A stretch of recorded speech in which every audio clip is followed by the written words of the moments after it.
Hi, you're on the Reddit Confessions channel, where real stories cut deeper than fiction. Let's dive into this one. No names, no warning, just a message. At 2:47 in the morning, it started with a vibrating phone on my nightstand. Not a call, a voicemail. The timestamp burned into my screen like a ghost. 2:47 a.m. I didn't recognize the number, but something about it made my skin go cold. I couldn't explain why. Maybe it was the area code. Maybe it was my insomnia whispering conspiracies again. I listened, and I swear, my heart stopped mid-beat. I know I'm the last person you want to hear from, but you have to know the truth. About everything. About why I left. About what I was hiding. The voice was hers. Unmistakable. And I hadn't heard it in 5 years. I dropped the phone. Not even a figure of speech. I literally dropped it. It clattered against the floor, and I just stared at it like it had opened a portal to somewhere I never wanted to revisit. I didn't move for 20 minutes. Why now? She wasn't supposed to call. We made it clear, or I made it clear, that we were done. Done. The kind of done where you delete photos, block every mutual friend, and avoid entire zip codes just in case your past is walking around in a coffee shop nearby. But now she was back. Not physically, not yet, but her voice was suddenly living in my walls again.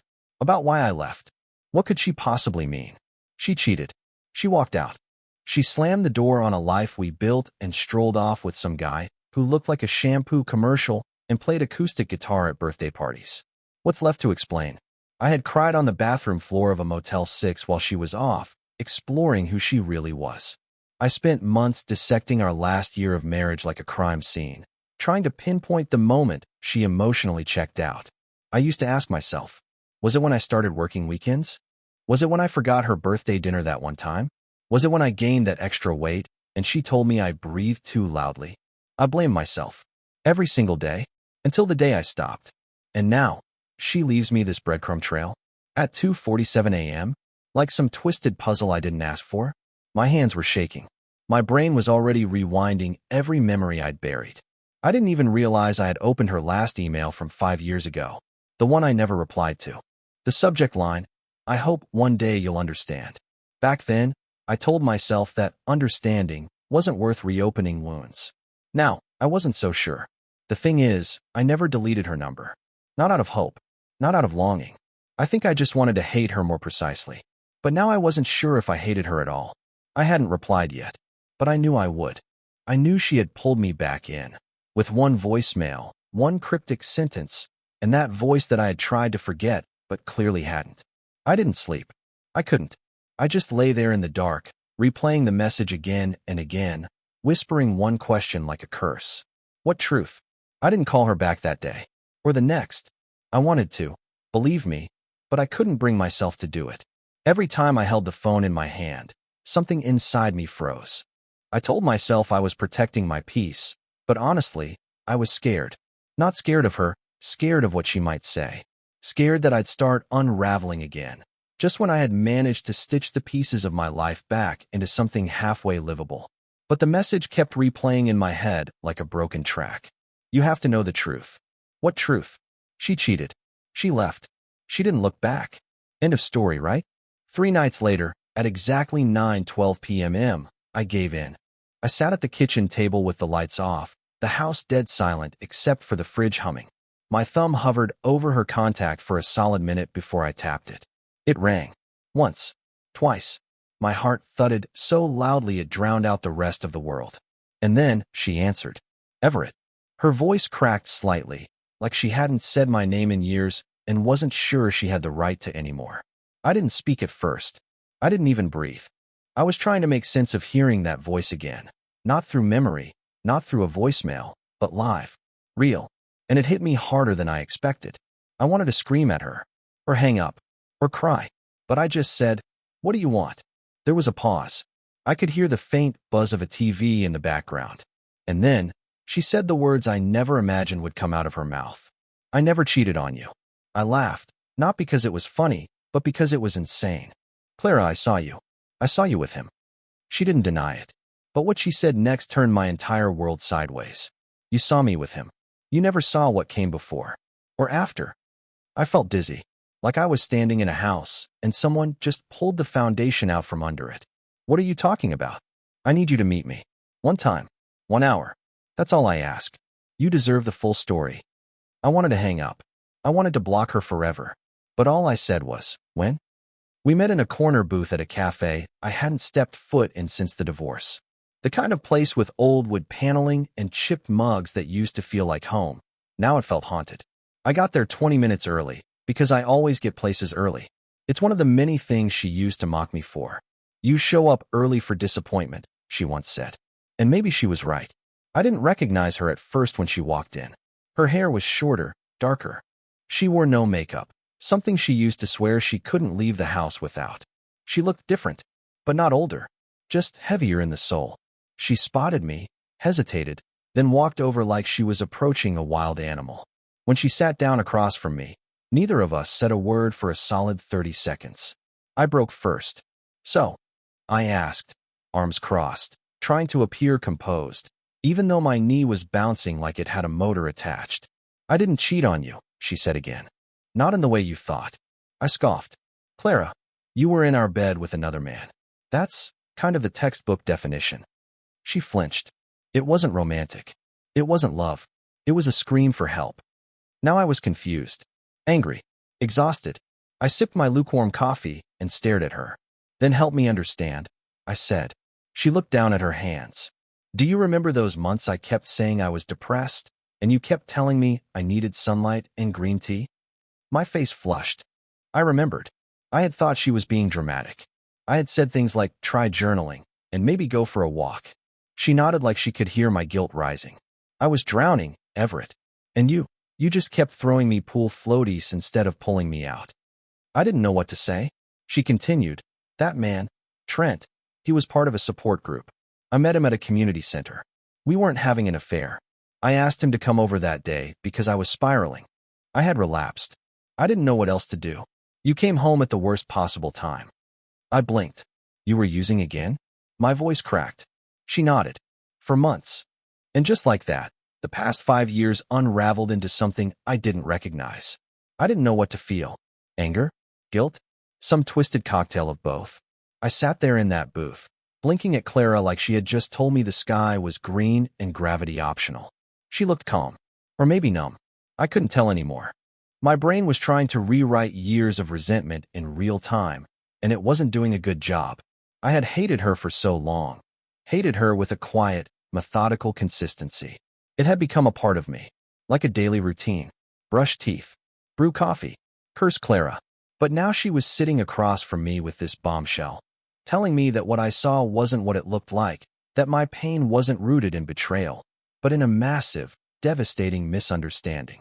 You should have told me, I whispered. I tried, she said, her voice barely audible. But every time I hinted at what I was going through, you shut it down. Not cruelly, not intentionally.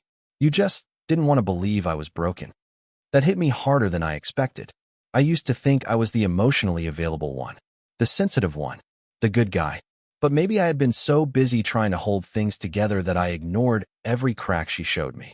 I leaned back in the booth, staring at the ceiling like the answers were written up there. And Trent? He wasn't. No, she cut in. He never touched me. Not like that.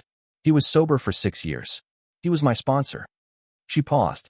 You walked in just as I was having a panic attack. He was holding me because I couldn't breathe.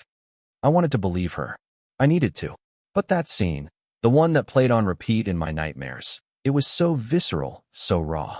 And now she was saying it was all just support? I asked her why she didn't clear it up back then. Because you were already gone, she said. You left that night and never let me speak. And maybe I didn't fight hard enough to make you hear me. I swallowed hard. So why now? Why after all this time? Clara looked down at her coffee, then back up at me, eyes glassy, voice trembling. Because Trent died last week. And he left me something. Something about you. I stared at her, trying to process what she'd just said. Trent was dead. The man I'd spent years resenting, demonizing, turning into the villain in every imaginary argument, gone. And now, apparently, he'd left behind something for me? It didn't make any sense. Why would a man I'd only seen once, for maybe 20 seconds, a man I thought had destroyed my marriage, care enough to leave behind anything with my name on it?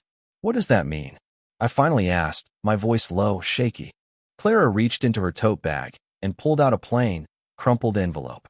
No writing on the outside, just sealed with one strip of tape and a slight tear on one corner. She slid it across the table like it was evidence in a courtroom. He gave it to someone at the center. Said if anything happened to him, I should make sure you got this. I didn't move. I didn't even reach for it. My fingers went cold. I looked at the envelope like it might explode. After all these years of silence, regret, misplaced blame, now there was this? A piece of paper that could rewrite everything? I haven't opened it, she added. I didn't think it was right. I slowly picked it up, the paper soft and worn beneath my fingertips. I didn't open it right away. I couldn't. My throat was too dry. My heart was thumping out of rhythm. It felt like my body knew something life-altering was about to happen before my mind caught up. I glanced up at her. She didn't look at me.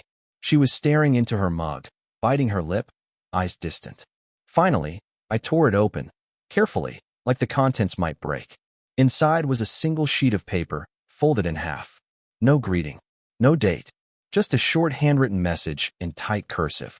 It read, "He thought you hated him, but he forgave you anyway. He said you were carrying pain you never unpacked. I've seen you suffer, even if you never said a word. Take care of her. She never stopped loving you. T."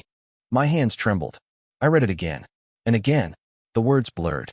Trent, the man I'd blamed for years, had never hated me. And worse, he had understood me more than I understood myself. I looked up at Clara. She was crying now, silently. And for the first time in 5 years, so was I? We sat in that booth long after the coffee had gone cold, after the words stopped flowing, after that letter burned itself into my memory like a scar I didn't know I still needed. Neither of us knew what to say. What could be said, really? Trent, the person I had cursed in my sleep, the person whose name I had turned into a warning sign in my head, was gone. And he had forgiven me. Not that I asked for it. Not that I even deserved it. But somehow he saw me, in my worst, in my silence, in my anger, and still left me with something I didn't know I was starving for: understanding. That note had cracked something in me wide open. And Clara, she hadn't stopped crying. Not loud sobs. Just quiet, exhausted weeping. She looked at me, finally, and said, "You were never the villain, Everett. You just didn't know how to see me." And God, that hurt more than any insult she could have thrown. Because she was right. I thought love was fixing things, patching holes, keeping the outside shiny. But I didn't realize she was crumbling inside, while I obsessed over keeping us functional. I thought showing up on time, paying bills, folding laundry was enough. I thought if I wasn't yelling, I was being supportive. But now, in hindsight, I saw it. The moments she reached out and I turned away without meaning to. The days she seemed small and I just assumed she'd get over it. The time she admitted she felt invisible and I cracked a joke to make it less awkward. "I didn't cheat on you," she said again, quieter this time, like she knew I needed to hear it more than once. I relapsed, and I was too ashamed to say it out loud. "I thought you'd leave me if you knew. And then you did, but not for that reason." I felt nauseous. "You should have told me. I could have—" "No," she interrupted gently. "You couldn't have saved me. I had to do that myself. But I didn't want to hurt you. I just didn't know how to stop the fall." There was a moment, just a breath, where we sat in that aching space between grief and clarity. And I said something I hadn't planned. "Do you still go to meetings?" She nodded. "Every week." "Can I come?" Her eyes widened. "Why?" "Because I never knew how to listen before. And maybe I need to start." Clara texted me the address that night. Just a simple message. No punctuation, no emojis, no explanation. I stared at it for a long time before I saved it. It was strange, really. After 5 years of building walls so high I could barely see over them, now I was walking through the front gate like a tourist in my own past. The meeting was Thursday evening. She said it was open, meaning I could sit in the back, listen, no pressure to speak. But when I arrived, I didn't go inside. I couldn't. I stood across the street like some anxious shadow. I watched people filter in, their shoulders hunched, eyes scanning the pavement. It wasn't dramatic. No one cried on the sidewalk. But the weight they carried was visible. And I realized this was Clara's world. The one I never tried to understand. The one I dismissed with words like, "Get over it," and "You're just tired." I didn't go in. I left. But later that night, I did something even harder. I texted her, "Can I see you? Just you. No crowd. No chairs. Just you." Her reply came fast. Come by tomorrow. 6. I'll make tea. Her apartment was small, smaller than ours had been, and quiet. Not the forced quiet of awkward tension, but the kind that feels intentional. Peaceful. There were books on the windowsill, candles burned down to nubs, and a cat I didn't recognize asleep on a blanket. Clara looked different in her own space. Grounded. Not healed, exactly, but trying. You left before the meeting, she said, handing me a chipped mug. I saw you across the street. I nodded. I panicked. She smiled gently. You always did. I took a sip. Chamomile. She remembered. We sat across from each other. No agenda, no accusations, no pretense. Just two people who had shattered something once and were now standing in the ruins, wondering if any of it was salvageable. And then she said it, the one thing I wasn't prepared for. I'm not asking you to come back. I just wanted you to know what really happened. Because for years, I've been carrying a version of you that wasn't fair, and I didn't want to lie to myself anymore. I swallowed hard. What version? She looked down. The one that gave up. The one that never really loved me. I didn't respond right away. Her words hit me like cold air after a long night indoors. The one that never really loved me. It wasn't a question. It wasn't a jab. It was an echo of something she had probably believed for years, and maybe, if I was being honest, something I had feared deep down myself. You're wrong, I said finally, voice tight in my throat. I loved you more than I knew how to show. I just didn't have the tools to love you the way you needed. Clara nodded slowly, as if that was the only answer she ever wanted. Not a promise. Not a plea. Just the truth. We didn't talk much after that. We sat in silence, each of us tracing invisible lines between old wounds and new understanding. Eventually, I stood to leave. I didn't ask to stay. She didn't ask me to. But just as I reached for the door, she said, Everett. I turned. You can come to the next meeting. If you want. I nodded. I do. Over the next few weeks, I did go. Not just to sit. Not just for her. But for myself. I listened. I learned. I unpacked years of silence I had mistaken for strength. We didn't dive into romance again. Not immediately. We built something slower this time. Healthier. Real. Some days we walked in the park and didn't speak. Other days we laughed so hard the neighbors probably wondered if we were drunk. We still had scars. We still had triggers. But this time, we brought them into the light together. We talked about therapy, about guilt, about shame, and we forgave, not to forget, but to finally breathe. 8 months later, Clara gave me a letter. Handwritten, folded neatly like Trent's had been. Inside, it said, You didn't fail me. You just didn't see me yet. But now you do. And that's more than I ever hoped for. So no, we didn't go back. We didn't restart what we had. We started something new. And this time, we didn't run. Thank you for watching Reddit Confessions, where even shattered stories can find healing. Tell us in the comments, what's one moment in history, personal or global, where the truth changed everything? We'd love to hear your story. Until next time, take care of your heart and of each other.